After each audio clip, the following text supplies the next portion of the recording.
Hello નમસ્કાર મારા વહાલા મિત્રો, સ્વાગત છે તમારું દિવ્ય દ્રષ્ટિમાં। ચાલો વિડીયોની શરૂઆત કરીએ। મિત્રો, ક્યારે પણ કોઈ પણ વાતને સમજ્યા વગર આપણે અમુક નિર્ણયો લઈ લેતા હોઈએ છીએ। તો આજે અમે તમને લેખમાં જણાવશું કે હંમેશા સમજી વિચારીને અને યોગ્ય માહિતી પછી જ કોઈ પણ સંબંધના નિર્ણય લેવા જોઈએ।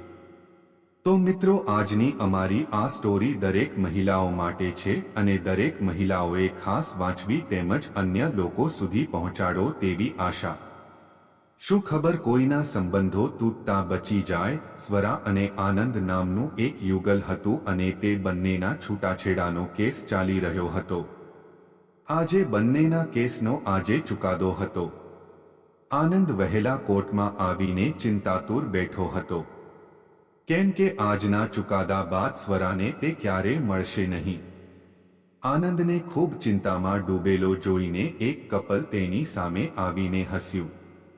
આનંદે પણ વળતું સ્મિત આપ્યું અને તેની માતાપિતાના ઉંમરના કપલને બેસવા માટે જગ્યા આપી। આનંદની બાજુમાં બેઠેલા ભાઈએ જણાવ્યું, મારું નામ ઇન્દ્રજીત છે અને હું રિટાયર્ડ ડીએસપી છું અને આ મારા ધર્મપત્ની સોનલ છે। અમે બંને હવે વ્યવસાયિક જીવનમાંથી નિવૃત્ત થઈ ગયા છીએ। હવે અમે સમાજ કલ્યાણનું કાર્ય કરીએ છીએ, જેમાં અમે કોઈનું લગ્ન જીવન તૂટતા બચાવીએ છીએ। તમારા ચહેરાની ઉદાસી જોઈને અમારાથી રહેવાતું નથી। તું અમને જણાવીશ કે તું ક્યાં ચુકાદાની રાહ જોઈ રહ્યો છે? ત્યારે આનંદ પોતાની આખી વ્યથા કહેવાનું ચાલુ કરે છે। મારા અને મારી પત્ની સ્વરાના લગ્નને 2 વર્ષ થયા અને આજે અમારું લગ્ન જીવન સમાપ્ત થવાનો ચુકાદો થવા જઈ રહ્યો છે। ત્યારે સોનલ બેન પૂછે છે, તમારી વચ્ચે એવી તો કેવી પરિસ્થિતિઓ આવી જેના કારણે તમારે બંનેએ છૂટાછેડા લેવાની નોબત આવી, તે જણાવી શકો? ત્યારે આનંદ જણાવે છે, હું એક સોફ્ટવેર એન્જિનિયર છું અને એક મલ્ટીનેશનલ કંપનીમાં કામ કરું છું। 2 વર્ષ પહેલા મારા લગ્ન સ્વરા સાથે થયા, જે એક ખાનગી બેંકમાં નોકરી કરે છે। અમારું લગ્ન જીવન ખૂબ જ સુખેથી ચાલી રહ્યું હતું અને અમે બંને આ લગ્ન જીવનમાં ખૂબ જ સુખી હતા। પરંતુ એક દિવસ હું ઓફિસેથી આવ્યો તો મારી પત્ની સ્વરા રડી રહી હતી। કંઈ પણ કારણ જણાવ્યા વગર પોતાનો સામાન પેક કરી લીધો અને જણાવ્યું કે હું હંમેશાને માટે પિયર જાઉં છું, માટે મને તેડવા ન આવતા।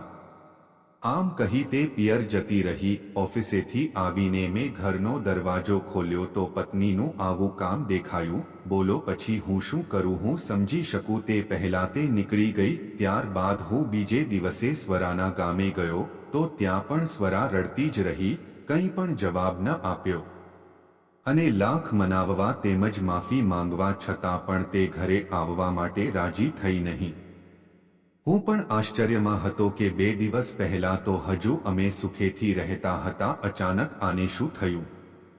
થોડા દિવસમાં બધું આપમેળે ઠીક થઈ જશે એવું વિચારી ઘરે આવતો રહ્યો, પરંતુ થોડા દિવસ બાદ સીધી સ્વરા તરફથી છૂટાછેડાની નોટિસ આવી અને સ્વરાએ કોર્ટને જણાવ્યું હતું કે મારા એટલે કે આનંદના કોઈ અન્ય છોકરી સાથે પ્રેમ સંબંધ છે, તેથી તે છૂટાછેડા લેવા માંગે છે અને પુરાવામાં તેણે આનંદના ખીચ્ચામાંથી નીકળેલો કોઈ સ્વાતિ નામની છોકરીનો પ્રેમ પત્ર આપ્યો હતો। સ્વાતિનો પત્ર જોતાં જ મને સમજાયું અને તરત યાદ આવ્યું કે આ પત્ર મારી કંપનીમાં સ્વાતિ નામની છોકરી કામ કરે છે, તેણે જતા જતા મને આપ્યો હતો, પરંતુ આ પત્ર મારા માટે ન હતો। આ તો મારી કંપનીમાં કામ કરતા એક એમ્પ્લોય વિશાલ માટે હતો। સ્વાતિ અને વિશાલ બંને એક જ જ્ઞાતિના હતા। છેલ્લા ઘણા દિવસોથી વિશાલ સ્વાતિને પ્રેમ કરી રહ્યો હતો અને તેણે સ્વાતિને પ્રપોઝ પણ કર્યું હતું, પરંતુ સ્વાતિ મારી પાસે વિશાલના નામનો પત્ર લાવી અને મને જણાવ્યું કે મને પણ વિશાલ ખૂબ જ પસંદ છે, પરંતુ મને બ્લડ કેન્સર છે, તેથી હું નથી ઈચ્છતી કે હું વિશાલના જીવનમાં આવું અને આમ પણ હું આ નોકરી છોડીને ઈલાજ માટે અમેરિકા જાઉં છું। પણ હું આ વસ્તુ તેને કહી નથી શકતી, માટે હું જાઉં છું અને પાછળ તું બધું સંભાળી લેજે. આટલું કહી સ્વાતિ વિશાલના નામના પત્રો મને આપતી ગઈ અને મેં ખીચામાં રાખ્યો. વિચાર્યું કે વિશાલને મળીશ ત્યારે તેને બધું સમજાવી દઈશ. પરંતુ સ્વાતિએ જોબ છોડ્યા બાદ વિશાલે પણ નોકરી છોડી દીધી.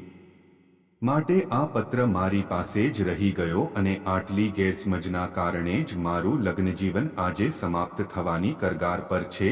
આનંદની આખી વાત સાંભળી સોનલબેનની આંખમાં આંસુ આવી ગયા અને તેણે જણાવ્યું કે તું જે વિશાલની વાત કરે છે ને બેટા, એ વિશાલ મારો જ દીકરો છે.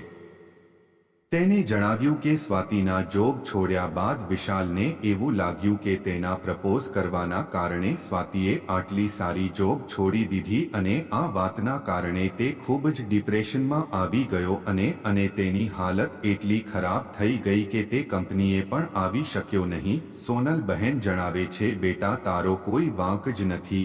આજે અમે તારી સમસ્યાને દૂર કરશું. ત્યાં જ ચુકાદા માટે સ્વરા પણ કોર્ટની બહાર આવી પહોંચે છે. સોનલબેન સ્વરા પાસે જાય છે અને ખૂબ જ સમજણપૂર્વક અને ધીરજતાથી સ્વરાની ગેરસમજ દૂર કરે છે અને આ રીતે તેઓ બંનેના લગ્નજીવનને સમાપ્ત થતા અટકાવે છે.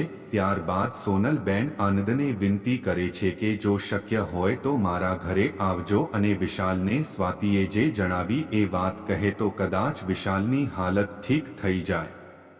ત્યારબાદ આનંદ અને સ્વરા સોનલબેનના ઘરે જાય છે તો વિશાલ એક રૂમમાં ઉદાસ થઈને બેઠો હોય છે. ત્યાં આનંદ જાય છે અને તેને સ્વાતિની મજબૂરી સમજાવે છે.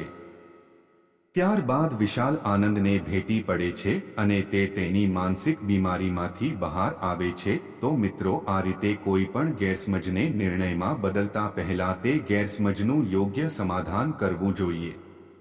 શંકા અને શક કરતા પહેલા થોડું ધ્યાનથી તેને તપાસી લેવું જોઈએ. નહીં તો હસતા ખેલતા લગ્ન જીવનને બરબાદ થતા વાર નથી લાગતી. આજે સમાજમાં બધા જ લોકો આવી સામાન્ય ભૂલોને કારણે ખૂબ જ પહતાય છે. આવા જ સરસ વિડીયો અને આવનારા વિડીયો જોવા માટે અમારી ચેનલને સબસ્ક્રાઇબ કરો. મારા વાલા, આભાર.